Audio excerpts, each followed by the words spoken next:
Hola, ¿qué tal? Esta es la clase número 7 de Antropología Filosófica, cursada 2021. Vamos a comenzar hoy con el otro gran filósofo que tenemos en este curso, que es Schelling, Friedrich Wilhelm Joseph von Schelling. El otro filósofo idealista. Vamos a hablar un poco de algunos datos biográficos generales. Luego vamos a presentar, problematizar un poco el tema de las etapas y de la periodización de la producción de Schelling, mencionando algunas de sus obras. Y finalmente vamos a centrarnos en la primera etapa de su producción. Así que comenzamos con algunos datos biográficos para empezar. Bueno, Schelling nació en 1775 y vivió hasta 1854, de modo que es el que culmina el proceso del idealismo, digamos así, pese a la versión de los manuales, ¿no? Que empieza con Fichte, que sigue con Schelling y que termina en Hegel. Schelling sobrevivió más de 20 años a Hegel y más de 40 o más o menos 40, digamos, a Fichte. Es decir, tuvo una vida muy longeva y una producción filosófica enorme, muy vasta, muy heterogénea, con muchos zigzag, por decirlo así, pero es una producción filosófica que abarca más de 50 años, vamos a ver, porque de alguna manera, en cuanto a la vida, podríamos trazar algo así como dos caras de Schelling, pero que son también dos caricaturas de Schelling. Por un lado tenemos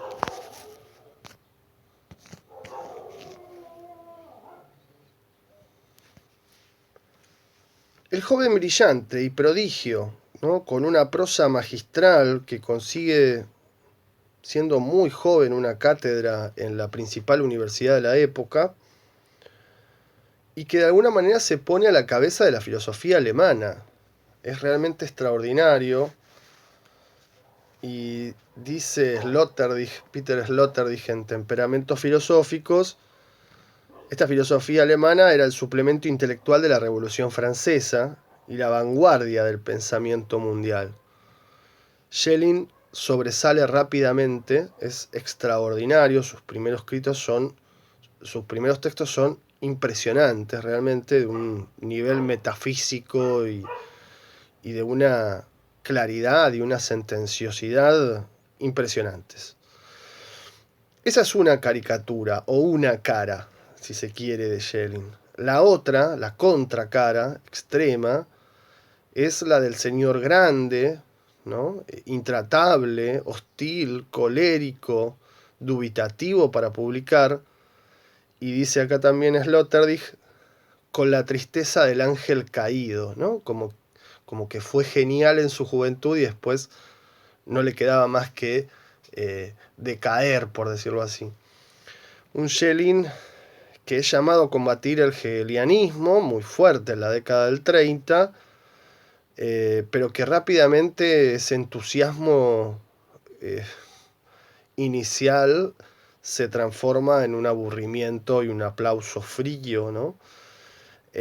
Un Schelling con muchas elucidaciones teosóficas, con obras sin terminar, con conflictos con todo el mundo, y que queda como a contramarcha de una época más revolucionaria, ¿no? Pensemos la década del 40 del siglo XIX, eh, proponiendo cosas que realmente no encajaban con el espíritu pre-revolución, ¿no? del 48. Estas dos imágenes, la de un joven brillante y la de un señor desencajado, digamos así, mayor, son imágenes extremas, exageradas, pero que permiten polarizar lo que podríamos decir son un múltiple de caras de Schelling, ¿no? A partir de estas dos imágenes extremas, hay una multiplicidad de caras de Schelling en el medio que podemos ir construyendo y que de alguna manera sirven justamente para ver que esto es mucho más complejo de lo que parece a primera vista y que muchas veces se lo suele simplificar y presentar de una manera, de dos maneras viciosas que vamos a mencionar en breve. Dentro de este arco grande de la vida y de la producción filosófica de Schelling, vamos a tomar algunas postales biográficas para perfilar un poco su figura. En primer lugar, bueno, es un niño prodigio, ¿no? Realmente nace en una familia pietista, su padre era pastor, siendo muy joven, se estudia ya, siendo niño prácticamente estudia diferentes lenguas y siendo muy joven, 15 años tiene, es admitido excepcionalmente en el seminario de teología de Tubinga, ¿no? Y acá entramos en otra anécdota, la anécdota del árbol. Porque en ese seminario, donde da clases el padre, conoce y estudia con Hölderlin y con Hegel. Fueron compañeros. Y hay una anécdota que no se sabe si es cierta o no, pero bueno, es interesante. Es que en 1791 los tres habrían planteado un árbol como homenaje a lo que estaba naciendo con la Revolución Francesa.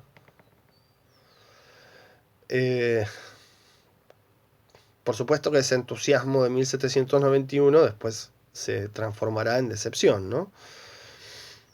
Otro momento anecdótico importante es en Jena, la Universidad de Jena, con los románticos. Les decía que es prácticamente la universidad de la época, justamente donde estaba Fichte, donde parecía que pasaba la filosofía del momento, ¿no?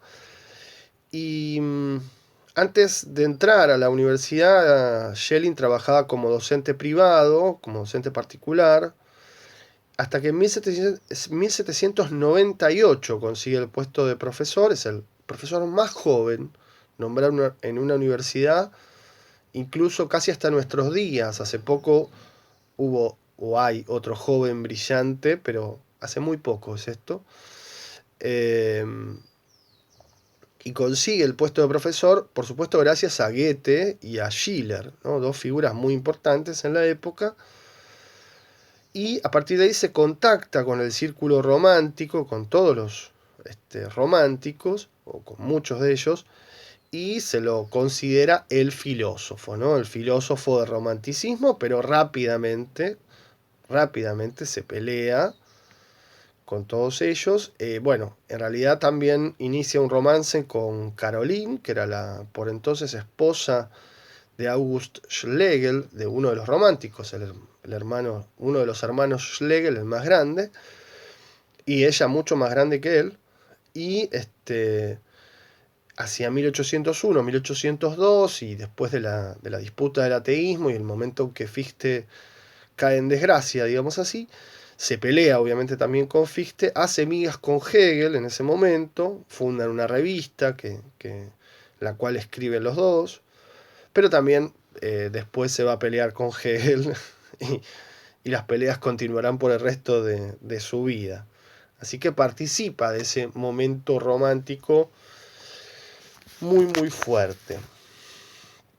Hay otro dato biográfico importante que es en torno de 1809, que podríamos calificar si estuviéramos haciendo una suerte de película biográfica de Schelling, al borde del abismo, ¿no?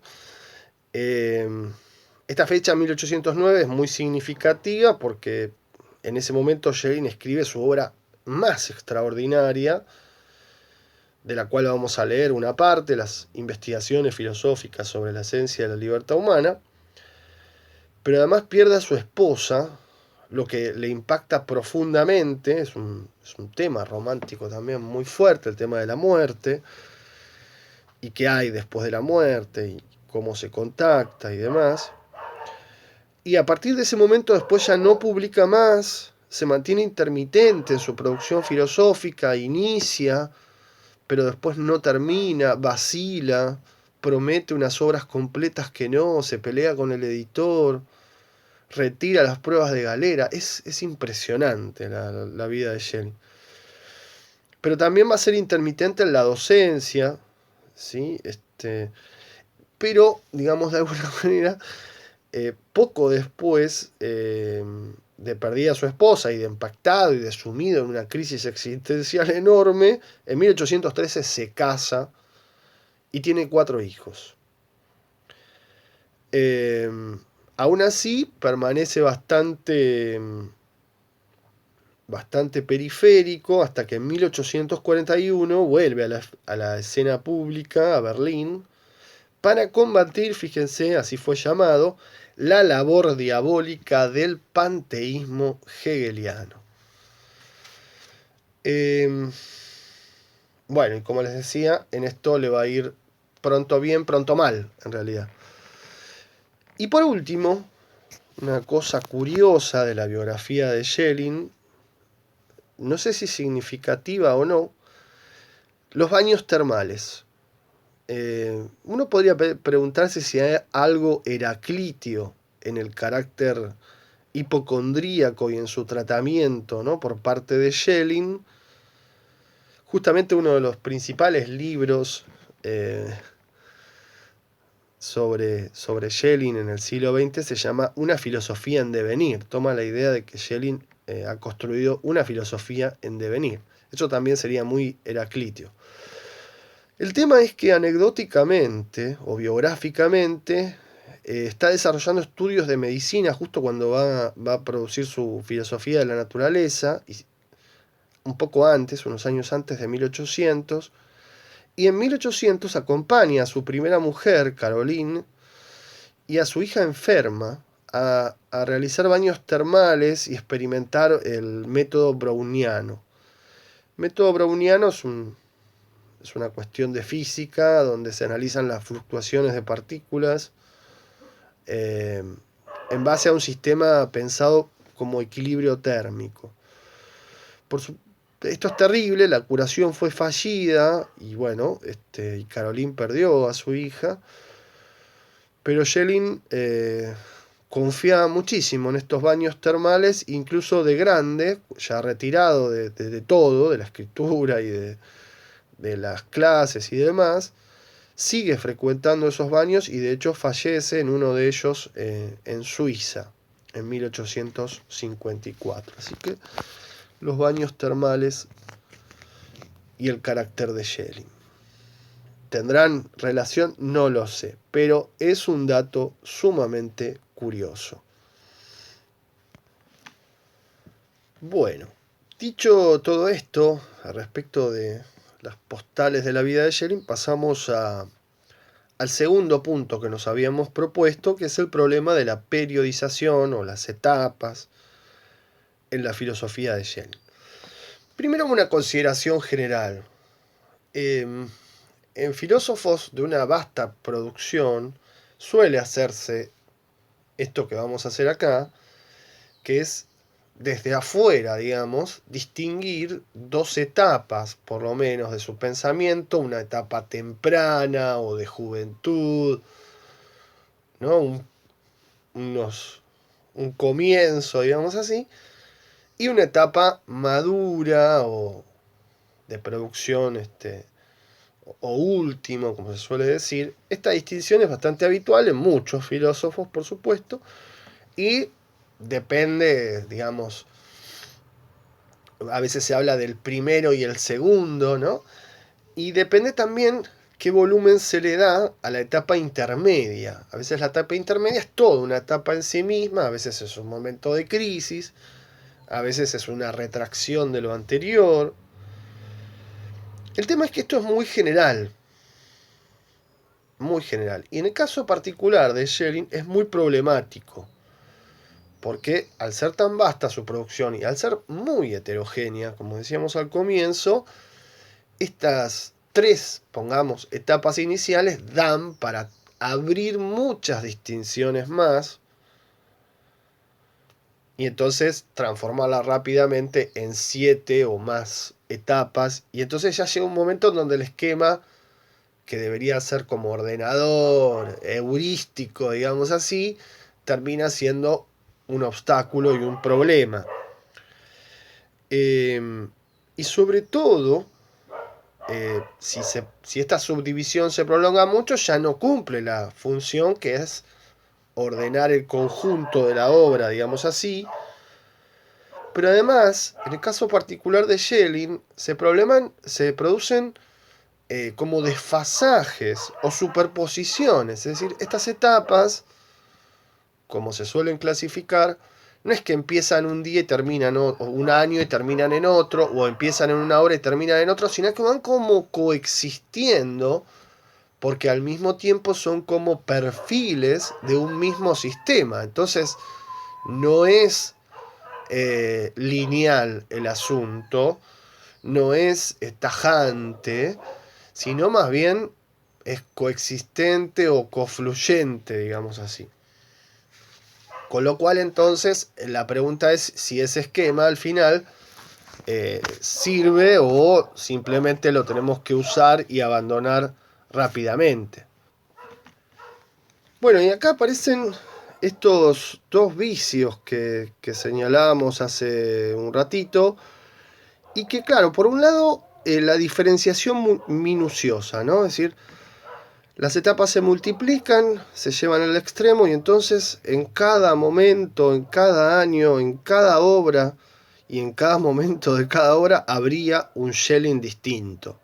Si llevamos esto hasta las últimas consecuencias, realmente se hace muy difícil captar el sentido de conjunto y tendríamos como una fragmentación imposible de unificar. Pero por otro lado, ¿no? Por un lado, entonces, el fragmentarismo extremo. Por otro lado, es muy difícil también, y nos pasaba esto con Fichte, decir, bueno, hay un mismo Schelling que dice lo mismo de diferentes maneras todo el tiempo. Una suerte de monismo holístico que se iría iluminando desde diferentes lugares. La verdad es que también es muy difícil eso, porque los lenguajes son extremadamente diferentes, los problemas son diferentes. Digo, y los filósofos no tienen por qué pensar lo mismo toda la vida, ¿no? Es una presuposición y realmente se hace difícil encontrar un equilibrio entre esos dos extremos, ¿no? Cómo se puede reconstruir, cómo se puede unificar, pero sin transponer demasiado, sino que desde el contenido mismo vaya apareciendo esa unidad, pero al mismo tiempo esa unidad permita ir viendo los matices que el mismo Schelling en su enorme trabajo y dedicación filosófica va encontrando, ¿no? Con la literatura sobre Schelling pasa algo parecido también a lo que encontrábamos en Fichte, ¿no? Es decir, esta literatura schellingiana ha sufrido durante mucho tiempo la generalidad, ¿no? La visión general y distorsionante que mencionábamos también en Fichte durante buena parte del siglo XIX, y podríamos decir que también Schelling, al igual que Fichte, permaneció bastante desconocido, ¿no? Por este problema de no publicar sus obras, aunque de cursos o lecciones, y entonces de alguna manera está en el clima de la época, pero eso se va a encontrar mucho después. Y recién con la especialización y la rigurosidad, que al igual que Fichte se empiezan a dar a partir de la segunda mitad del siglo XX. Sí es cierto que Schelling ha sido recuperado por filósofos muy importantes, con mayor o menor fidelidad. Esto es otra cuestión, la fidelidad, pero ha sido recuperado por filósofos importantes como Heidegger, como Habermas. De alguna manera también Deleuze recupera cosas importantes de Schelling. El problema que surge con la literatura especializada es que en buena medida contrapone a Schelling, o sea, como reacción a la visión general distorsionante que colocaba a Schelling con Fichte como antecedentes de Hegel, lo que suelen hacer los especialistas es obviamente separarlo de esto, separarlo de ese esquema, separarlo de Hegel, separarlo de Fichte y contraponerlos, ¿no? Exacerbar las contraposiciones. Y en ese juego muchas veces repiten lo que podríamos llamar objeciones de manual, ¿no? Ah, bueno, Hegel es un idealismo absoluto, no sé qué, o Fichte es un idealismo subjetivo, no sé qué. Objeciones de manual. Es decir, que el problema a veces con la especialización es que justamente por ganar espacio en la especialización y desprenderse de lo que no se quiere especializar, es que denota aquello que deja afuera con la misma forma deformante, valga la redundancia, que las visiones generales y de manual.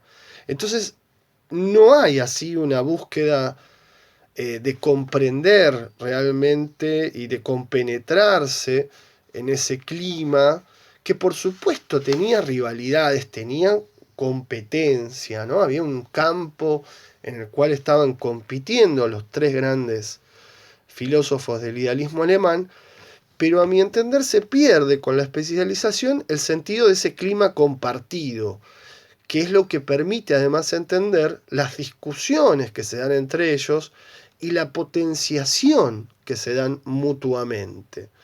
Entonces, para valorar estas posiciones filosóficas no hay que apelar a esas etiquetas o a esos rótulos de historia de la filosofía o de manual, digamos, ni siquiera de historia de la filosofía.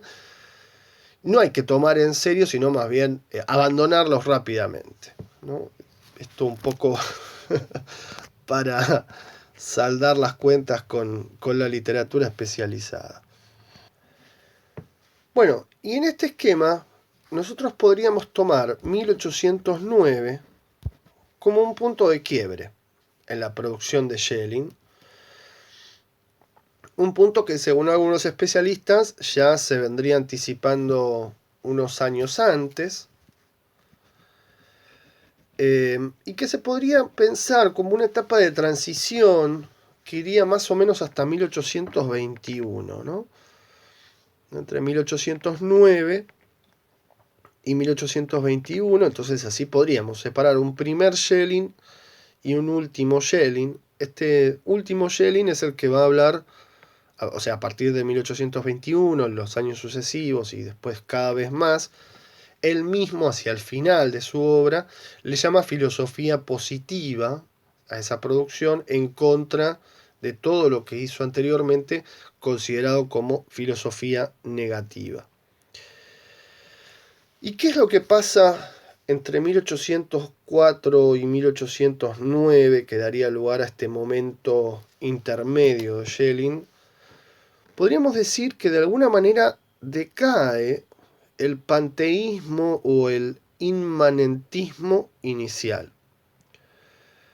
donde claramente se muestra que el hombre y el mundo están separados de lo absoluto, ¿no? Uno podría decir, en el primer Schelling, el hombre y el mundo, lo absoluto, están amalgamados, están inmanentizados. Hay alguna forma de panteísmo idealista, pero bueno. En cambio, a partir de acá, hay una marcación muy fuerte de la finitud, de la separación y de la caída, del concepto de caída. En el primer Schelling, el ser humano es como un microcosmos, ¿sí? Es una especie de réplica de la totalidad, pero en miniatura. Y después esto se va disolviendo en el periodo intermedio y a partir de 1821-22, particularmente, Schelling se vuelve mucho más teológico y teosófico también. Con lo cual, la visión del hombre pasa a estar como más disuelta en ese tipo de consideraciones. Si tomamos esta distinción en 1809, podríamos entonces pensar que hay una primera etapa, ¿no?, que va desde 1794, pongamos así, a 1804-1809,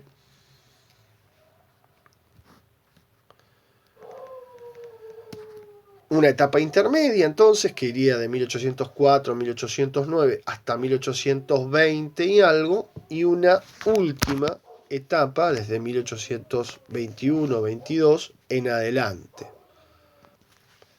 Pero la primera etapa, y acá empiezan los problemas que veníamos marcando, se puede dividir también en tres momentos que están de alguna manera superpuestos, en algún punto paralelos, pero también como partes de un mismo sistema.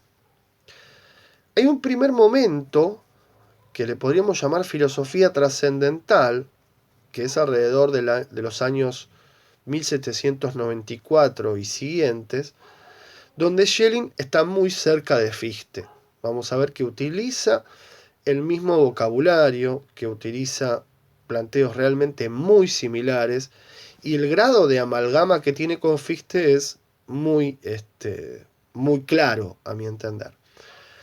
Hay una segunda etapa o momento que empieza a desarrollarse en paralelo con la filosofía trascendental a partir de 1797 en adelante, que le podríamos llamar filosofía de la naturaleza, donde acá Schelling efectivamente va más allá de Fichte, pero nos interesa ver cómo es ese movimiento hermenéutico. Y hay una tercera etapa dentro de este primer gran momento, en donde Schelling desarrolla lo que va a terminar siendo la filosofía de la identidad, particularmente en los años 1800, 1801 y siguientes, donde empieza a considerar la filosofía trascendental y la filosofía de la naturaleza como partes de un mismo sistema, este sistema de la identidad, y entonces, de alguna manera, está con Fichte, pero también está más allá de Fichte, ¿no? Las dos cosas. Y está tratando de construir y demostrar la construcción justamente de su sistema. Bien, esto entonces nos serviría para tener una visión panorámica de todo el asunto, dividiendo una primera gran etapa, una segunda gran etapa, una etapa intermedia, y dentro de la primera etapa, tres momentos diferenciados: filosofía trascendental, filosofía de la naturaleza, filosofía de la identidad. Bueno, y ahora entramos, a riesgo de tratar de ser demasiado prolijos, pero me parece que es importante esto, ¿no? En el punto 1.1 sería, que es la primera etapa dentro de la primera etapa. La filosofía trascendental, a partir de 1794 y años siguientes. Bueno, acá Schelling tiene por lo menos 4 obras realmente importantísimas.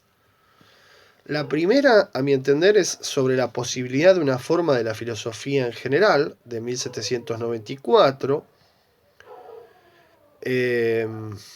Ya vamos a hablar un poquito más de esto, o sea, lo voy a pasar rápido para que después podamos volver sobre el final a hablar un poco de estas primeras obras.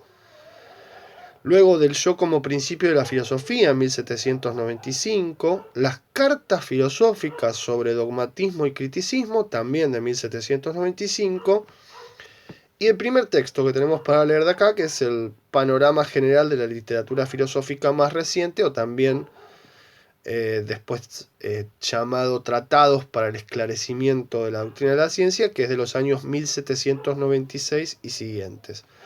Varias de estas obras Schelling las publica en el Jornal Filosófico, digamos, en la revista filosófica que dirigen Fichte y Niethammer. Por supuesto que vamos a encontrar mucha familiaridad con el lenguaje, con la terminología, con los temas y con el sentido profundo de la filosofía de Fichte en esta etapa.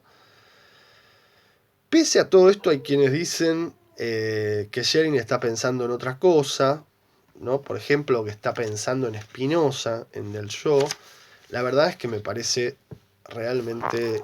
bueno, vamos ahora después a hablar un poco más de las obras y ustedes juzgarán, pero me parece sumamente exagerado querer encontrar diferencias fundamentales entre Fichte y Schelling en estas obras. Es realmente difícil, ¿no? O sea, es exagerar rupturas que van a venir después, que no hay que precipitarse, efectivamente van a romper, se van a contraponer, van a estar diciendo cosas distintas.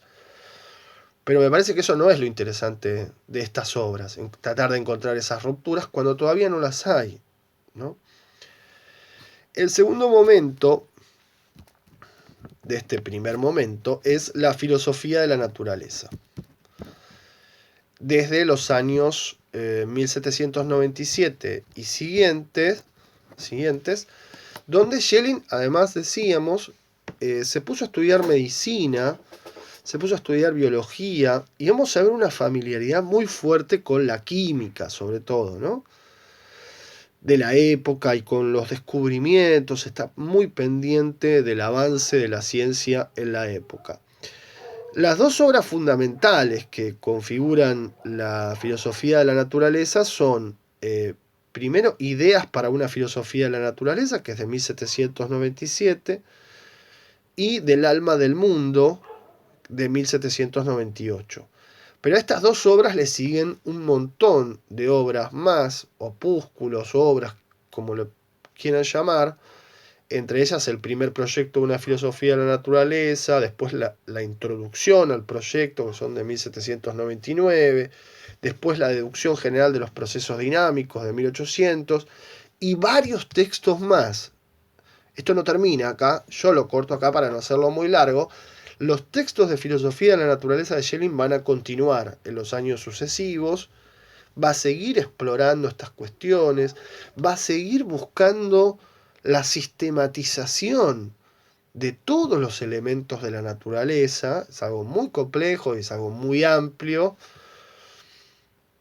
pero claro, muchos de esos textos o van a quedar interrumpidos, o van a quedar en esto, en un proyecto, ¿no? En un esbozo, o van a ser reformulados un poco más, o no completados, o desarrollados en otro texto, y así, ¿no? Es decir, van a tener un carácter muy exploratorio. Por eso uno de los especialistas en Schelling, Tilliet, dice, bueno, los textos de filosofía de la naturaleza son abruptos y elípticos, ¿no?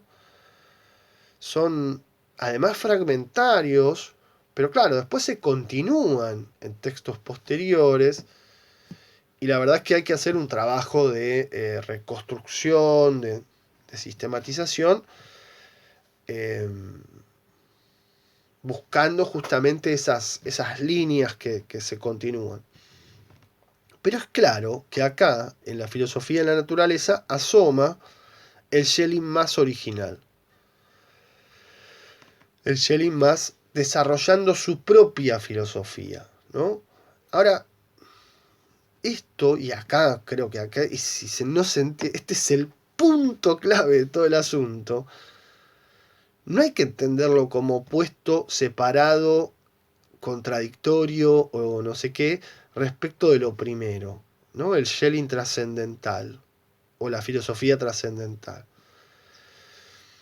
Vamos a ver que en realidad es un desarrollo que parece complementario, pero que es consecuente, que es realmente consecuente con lo que venía pensando antes. Y si antes en la filosofía trascendental iba del yo a la naturaleza, ahora, ¿no? Schelling iría de la naturaleza al yo, para ponerlo en esas fórmulas un poco simplificadoras, pero al mismo tiempo esclarecedoras en algún punto, ¿no? Esto que venimos diciendo, que no hay que entender la filosofía de la naturaleza, sino como coherente, como consecuente con la filosofía trascendental, creo que se termina de cristalizar justamente con el tercer momento de esta primera etapa, que es la filosofía de la identidad, que podemos situar a partir del año 1800 y siguientes. Y en 1800, Schelling publica su primera obra extraordinaria. Recordemos que para ese momento tiene, nada, ¿qué tiene? 25 años. Es horrible igual, ¿no? Pensar que ya tenía cada filósofo y... En fin, ustedes entenderán por qué. El sistema del idealismo trascendental, claro, contiene una ambigüedad. Es el sistema, ¿no? Es una primera exposición. La pregunta es si es de todo el sistema o solo de la parte trascendental del sistema. Y esto es un enorme problema, pero le dedica toda una parte a la filosofía de la naturaleza, que es una parte justamente la más central del libro, está en el centro del libro, y sin la cual no se entiende la filosofía trascendental. Pero bueno, justamente acá está el problema de la parte y el todo. ¿Es todo el sistema o es una parte del sistema? Y en esta obra que él le manda a Fichte, aún no rompió con Fichte, sino que Schelling sigue considerando que está dentro de la estela de pensamiento, digamos así, de Fichte. Aunque Fichte ya para este momento entró en desgracia, recuerden la polémica del ateísmo. Sí va a romper con Fichte poco después. Hay unas cartas ahí muy duras, pero lo dice explícitamente en el comienzo de la exposición de mi sistema de filosofía, que es una obra de 1801. Muy problemático el título de esta obra, ¿no? Exposición de mi sistema.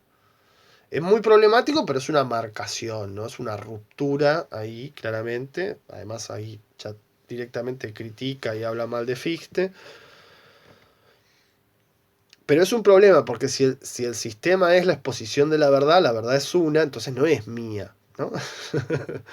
Pero bueno, pareciera que sí, en este caso, Schelling considera que esa es su exposición de la verdad.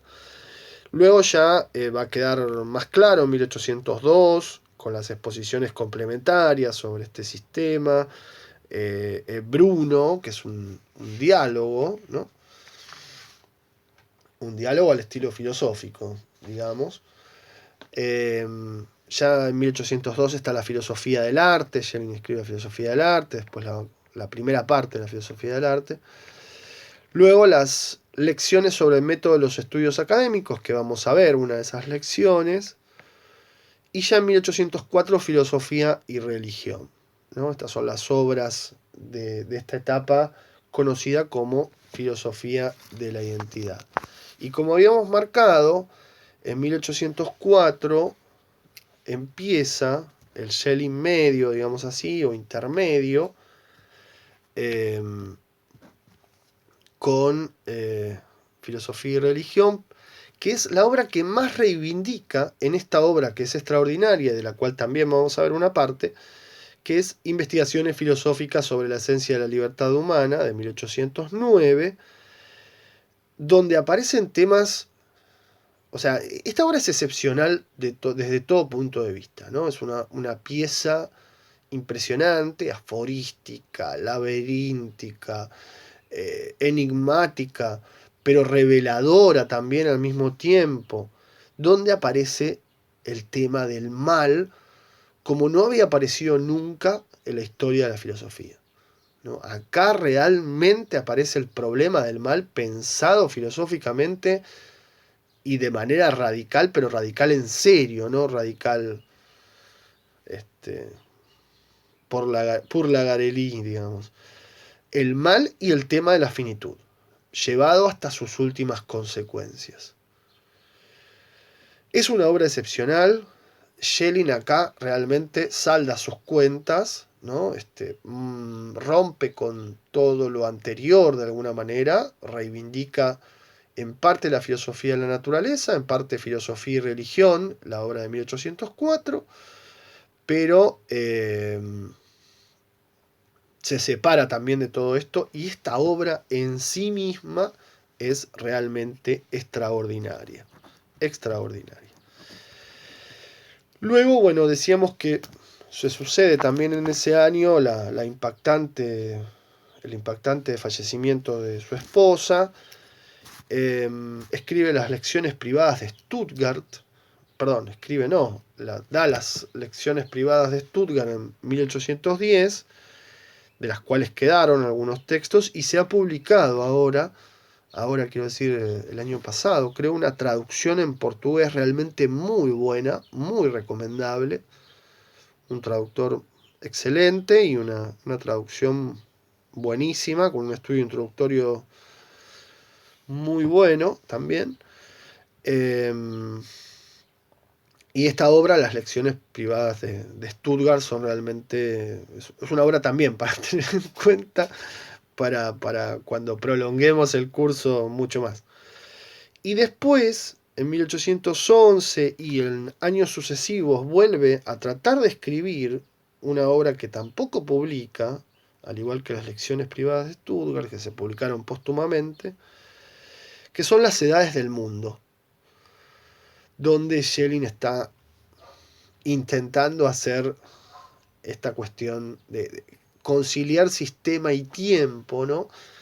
Eh, pero pero este intento de escribir las edades del mundo y retomado desde 1811 en años sucesivos, pero nunca concluido, es realmente de un impacto muy fuerte. O sea, el Schelling, que no dudaba en publicar, en presentar sus obras, a partir de ahora entra en una suerte de vacilación de reescritura que, bueno, eh, realmente se vuelve muy complejo, ¿no? Porque el proyecto de las edades del mundo en sí es muy complejo y su realización nunca se termina de llevar a cabo plenamente. Bueno, y finalmente llegamos al Schelling maduro, ¿no? O tardío, al segundo Schelling o al tercero, depende cómo numeremos las etapas, o el último Schelling también se lo puede considerar. A partir de 1820 vuelve a la docencia universitaria y empieza a preparar lo que se conocerá después como su filosofía positiva. Y empieza también con lecciones sobre filosofía de la mitología y unas lecciones importantes que va a ir dando sucesivamente y corrigiendo, que son las lecciones sobre historia de la filosofía moderna. Hasta 1827 va a estar trabajando en Erlangen. Después de 1827 a 1840 se va a Múnich. Y en 1840 es llamado a Berlín, por esto que les contaba, para combatir el hegelianismo diabólico. Pero bueno, rápidamente, decíamos, le va mal. Y en 1845 abandona el espacio público. Y uno podría decir, de esta tercera o este último Schelling, este Schelling maduro, hay dos grandes temas que predominan muy fuertemente, amén de otros, pero dos grandes temas, que son la filosofía de la mitología y la filosofía de la revelación. Por supuesto, todas estas obras no van a ser publicadas, sino que las publicaciones van a ser póstumas y, como les decía hace un rato, Schelling va a demorar permanentemente la publicación de sus textos, tiene muchas vacilaciones, también tiene muchas vacilaciones de publicar las obras completas, o sea, todo lo contrario a lo que había hecho en su primera etapa. Estas lecciones siempre van a ser como expuestas y retocadas muchas veces, dice Tilliet.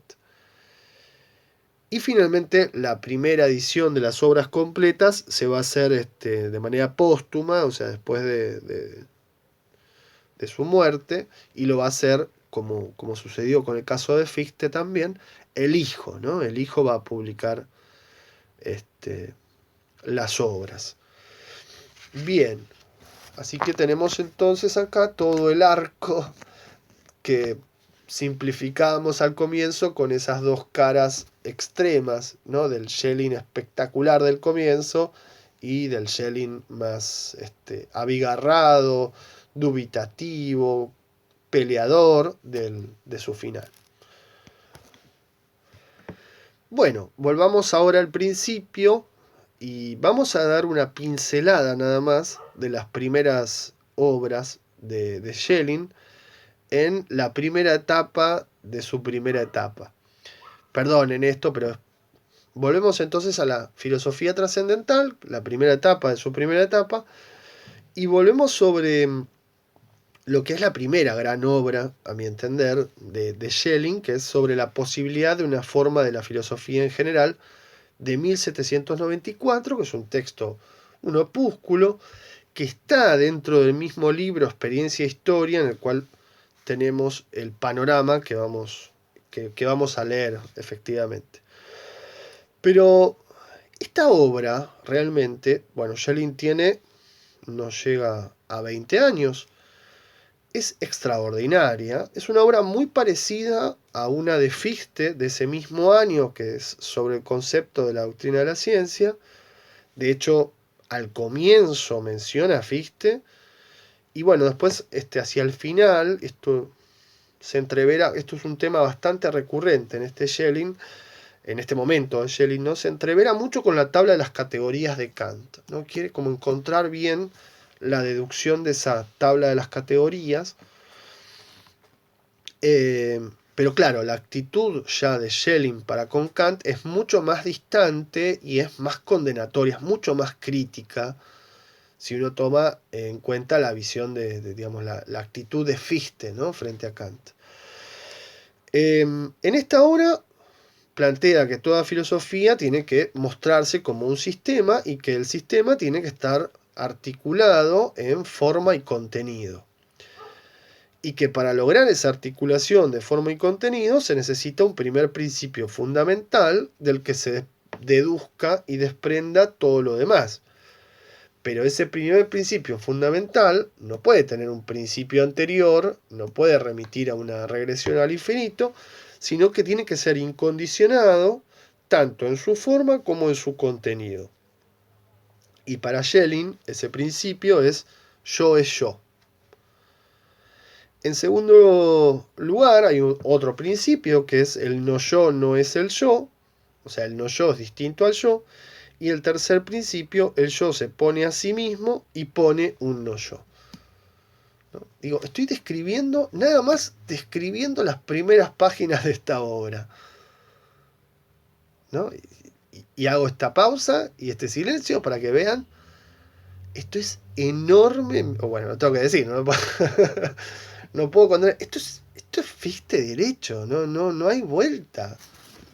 Es Fichte de cabo a rabo. Después está esta cuestión de la tabla de las categorías, de la cual Fichte obviamente también se va a ocupar. Pero esto es Fichte, no le busquen ruptura acá, porque realmente en esta obra particularmente, no, es más, en muchos pasajes de esta obra, Schelling es incluso más claro que Fichte, explicando estas cuestiones. ¿Qué hacen la literatura especializada? Van a la segunda gran obra de este periodo, que es Del yo como principio de la filosofía. Acá Schelling pareciera, o algunos quieren creer, que se distancia con Fichte, pero bueno. Esta obra está compuesta de un prefacio y 16 parágrafos. Tiene mucha similitud con la anterior, con sobre la posibilidad de una forma de la filosofía en general, y ya en el prefacio se separa más profundamente de Kant y pone a Spinoza como el rival a confrontar. Pese a que los especialistas digan, no, Schelling es espinosista. Acá lo denosta Spinoza, o sea, no entiendo cómo dicen que es espinosista. Y dice que la filosofía tiene que hacer una revolución de los principios, una segunda revolución, ¿no? Como continuando la revolución copernicana iniciada por Kant, donde la teoría sea armonizada con la práctica. Bueno, Schelling también en este texto prosigue, presenta el yo absoluto como el primer principio de la filosofía y establece deducciones, ¿no? No vamos a entrar, también se ocupa de las categorías, bueno, en fin. Pero sí quisiera simplemente tomar dos pasajes de este texto para mostrar un poco algunas cuestiones. En un pasaje dice, si los filósofos se hubieran puesto de acuerdo sobre este principio como lo supremo, habría surgido la paz en el mundo filosófico, ¿no? Es decir, si los filósofos hubieran concordado en el primer principio, después ya lo que quedaba era encontrar la mejor exposición, pero el sistema ya estaba, digamos así, ¿no? Esta misma confianza en si tengo el primer principio fundamental, después simplemente tengo que deducir bien y ser claro en la exposición. ¿Hay un more geométrico acá? Sí, hay un more geométrico, pero también está en Fichte ese more geométrico, ¿sí? Y hay una confianza en que la filosofía va a encontrar en algún momento ese sistema y lo va a poder explicar de manera... Y de esa manera pareciera que se zanjaría, por lo menos se podría hablar de una paz filosófica, dice acá Schelling. El otro pasaje que quería mencionarles de este texto, quería leerles, es una postilla que la publica él un año después, en realidad, como respuesta a una reseña muy maliciosa sobre esta obra del yo, y dice así, es muy breve, ¿no? Pero en un par de pasajes dice, la verdadera filosofía solo puede empezar con acciones libres. Y dice también Schelling, la filosofía no es más que una idea cuya realización el propio filósofo no puede esperar más que de la razón práctica. Esto en 1796. O sea, claramente está y sigue estando en la estela de la filosofía trascendental y de Fichte. Y finalmente, otra de las obras importantes de esta primera etapa, de Schelling, son las cartas filosóficas sobre dogmatismo y criticismo de 1795. Este texto tiene un prólogo y 10 cartas. El tema de las cartas es un tema recurrente en la filosofía alemana de la época. Pensemos, bueno, en las cartas de Jacobi, en las cartas de Schiller.